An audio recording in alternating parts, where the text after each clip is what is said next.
ধ্বংসস্তূপে শেষ সম্বল খুঁজে ফিরছে বঙ্গবাজারের দোকানিরা। নতুন দুর্ভাবনা, ঋণের টাকা।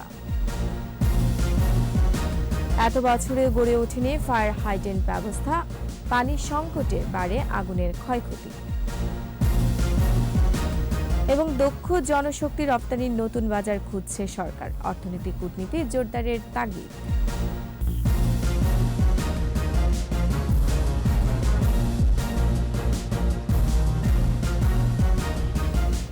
শুনছিলেন ফার্স্ট সিকিউরিটি ইসলামী ব্যাংক লিমিটেড সংবাদ শিরোনাম। আমন্ত্রণ দুপুর 12টার 21 সংবাদে, সাথে আছে আমি রোমান আমিন। 21 টেলিভিশনের সংবাদ একই সাথে সরাসরি দেখতে পাবেন আমাদের ফেসবুক পেজ www.facebook.com/2124 অনলাইনে। আগুনে পুড়ে শুধু ছাই হয়নি বঙ্গবাজার, পুড়ে ছাই হাজারো মানুষের বেঁচে থাকার স্বপ্নগুলো। তিল তিল করে নিজেদের গড়ে তোলা ব্যবসায়ীরা 6.5 ঘন্টার আগুনে হয়েছেন রিক্ত, নিঃস্ব, বশীভূত। ধ্বংসস্তূপে শেষ সম্বল খুঁজে ফেরা এসব ব্যবসায়ীদের কথা জানাচ্ছেন রাসেল খান, ছবি তুলেছেন এরশাদ আলী।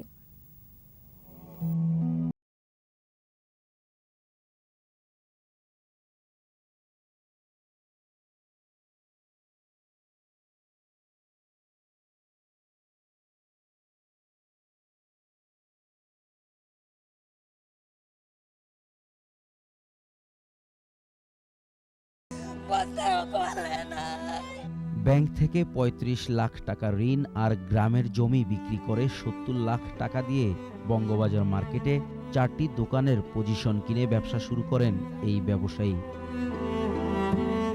খুঁজছেন ক্যাশ বক্সে রেখে যাওয়া ৩ লাখ টাকা।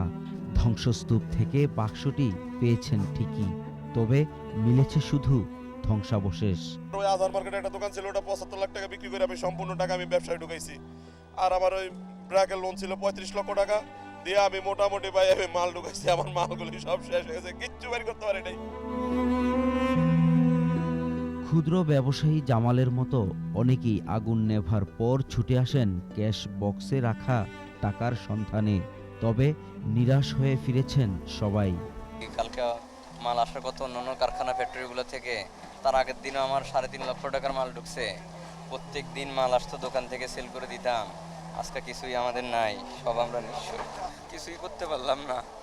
নিজের কর্মস্থল আজকে নিজের চোখের সামনে পড়ে যেতে দেখলাম। ভয়াবহ মানবেতর অবস্থায় বড় ব্যবসায়ীরাও। ভয়াল এক আগুন সব শেষ করে দিয়েছে তাদের। আমার কারখানা, আমি এই মার্কেটে মাল দেই, অনেক দোকান সব শেষ, আমারও তো সব শেষ। জমি জমা কিংবা স্ত্রীর গহনা বন্ধক রেখে ব্যাংক থেকে ঋণ নিয়ে যারা ব্যবসা করছিলেন, দিশেহারা উদ্ভ্রান্ত তারা 6.5 ঘন্টার আগুনে। আমার অবস্থা খারাপ, মার অবস্থা খারাপ, কেমনে জীবন কাটবো, কেমনে চলবো, জায়গা জমিও নাই, সব থেকে সমস্যা পড়ে গেছি। দোকান মালিক সমিতি বলছে আগুনে পুড়েছে অন্তত 5,500 দোকান আর ক্ষয়ক্ষতির পরিমাণ 1000 কোটি টাকা। রাসেল খান, 21 টেলিভিশন, ঢাকা। রাজধানীতে নেই ফায়ার হাইড্রেন্ট, নেই জরুরি সংকেতেরও ব্যবস্থাও।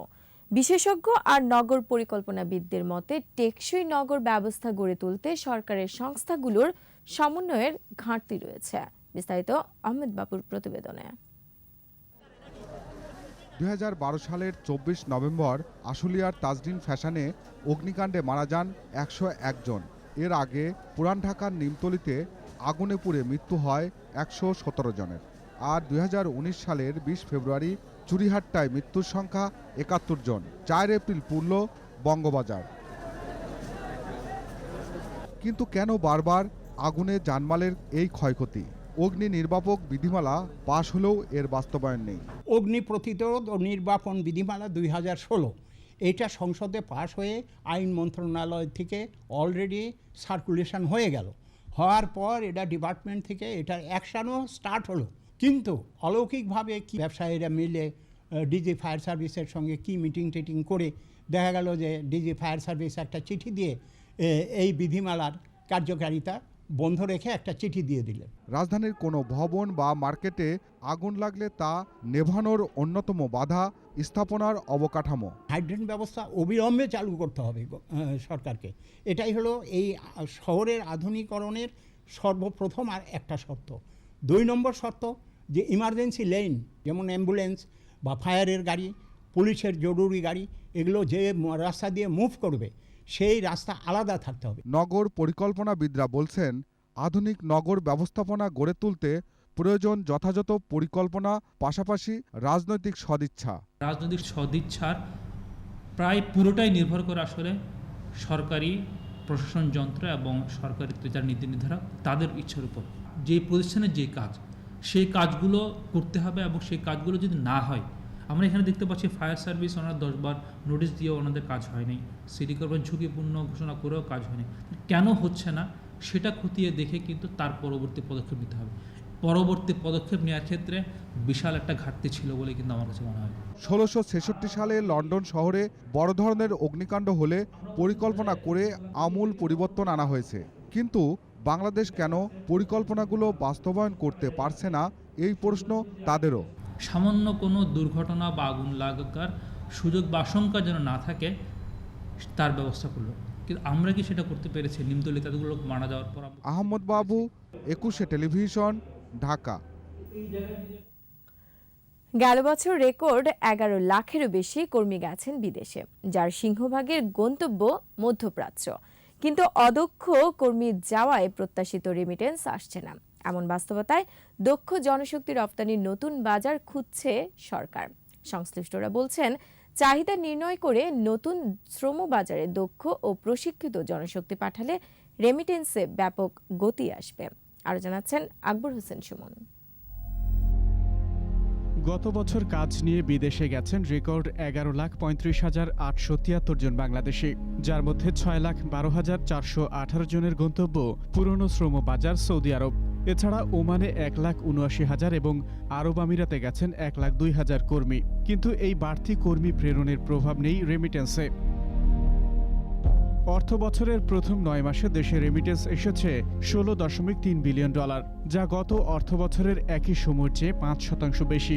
সৌদি আরবকে টপকে রেমিটেন্সে শীর্ষে এখন যুক্তরাষ্ট্র। এমন বাস্তবতায় রেমিটেন্স আহরণ বৃদ্ধি ও বৈশ্বিক প্রেক্ষাপট বিবেচনায় নতুন শ্রমবাজার খোঁজার তাগিদ সরকারের। এজন্য মিশনগুলোকে অর্থনৈতিক কূটনীতি জোরদারের তাগিদ দিয়েছেন সরকার প্রধান। বৈদেশিক কূটনীতি এটা শুধু রাজনৈতিক বিষয় না, এটা অর্থনৈতিক কূটনীতি। নতুন দেশ আমাদের খুঁজেও বের করতে হবে, কোন দেশে কি ধরনের লোকের দরকার, আমরা সেই ধরনের ট্রেনিং এর ব্যবস্থা করব। জনশক্তি রপ্তানিকারকদের সংগঠন বাইরা বলছে, নতুন বাজারে দক্ষ জনশক্তি রপ্তানির সুযোগ তৈরি হচ্ছে। যেমন জাপান, ইটালির কৃষিখাত, রোমানিয়ায় প্যাকেজিং, পোল্যান্ড ও কোরিয়ায় হাইটেক সহ প্রায় 15টি দেশের নানা খাতে দক্ষ জনবল পাঠানোর সুযোগ আছে। এই মার্কেটগুলোকে আবার রিভিউ করে এই মার্কেটের চাহিদা সংগ্রহ করে, চাহিদা নির্ণয় করে আমাদের এইখানে আমাদের সাপ্লাই ক্যাপাসিটিটা বাড়ানো, জনবল তৈরি করা, দক্ষ জনবল তৈরি করতে পারলে পরে আমরা এই কম্পিটিটিভ মার্কেটে এই মার্কেটগুলোকে আমরা অকুপাই করতে পারবো। সুযোগ কাজে লাগাতে দেশে দক্ষ জনশক্তি গড়ে তোলার গুরুত্ব দিচ্ছে সংশ্লিষ্ট প্রতিষ্ঠানগুলো। দক্ষতার বিকল্প শুধু দক্ষতাই, সেটা আভ্যন্তরীণ মার্কেটেও কিন্তু দক্ষ লোকের এখনও প্রচুর চাহিদা রয়ে গেছে। আমাদের যে মাল্টিন্যাশনাল প্রজেক্টগুলো আছে সেখানে দক্ষ লোকের অভাব রয়ে গেছে। আমাদের বিভিন্ন ইন্ডাস্ট্রিয়াল সেক্টরে দেখেন যে বিদেশি লোক কাজ করছে, সেখানে দক্ষ লোকের। আমাদের যে রিমিটেন্সের প্রায় 6 to 7 বিলিয়ন আমরা কিন্তু বিদেশিদের স্যালারি দেওয়ার জন্য বিদেশি কর্মীদেরকে আমরা স্যালারি দিচ্ছি। তার মানে আমাদের দক্ষতা শেখানো শর্ট আছে। শ্রমশক্তির নতুন বাজারে পা রাখলে প্রবাসী আয়ের স্রোত বাড়বে বলে আশাবাদী সংশ্লিষ্টরা। আকবর হোসেন সুমন, 21 টেলিভিশন, ঢাকা।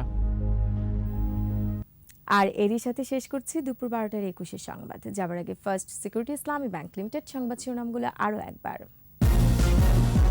ধ্বংসস্তূপে শেষ সম্বল খুঁজে ফিরছে বঙ্গবাজারের দোকানিরা, নতুন দুর্ভাবনা ঋণের টাকা।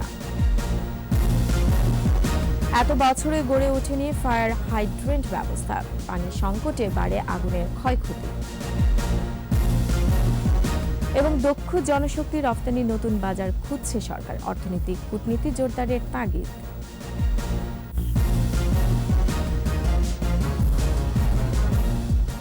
দর্শক, সর্বশেষ খবর জানতে ডায়াল করুন 2021 নম্বরে আর ভিজিট করুন 21tv.com এই ওয়েবসাইটে। এছাড়া ফেসবুকে ভিজিট করতে পারেন facebook.com/2124 অনলাইনে।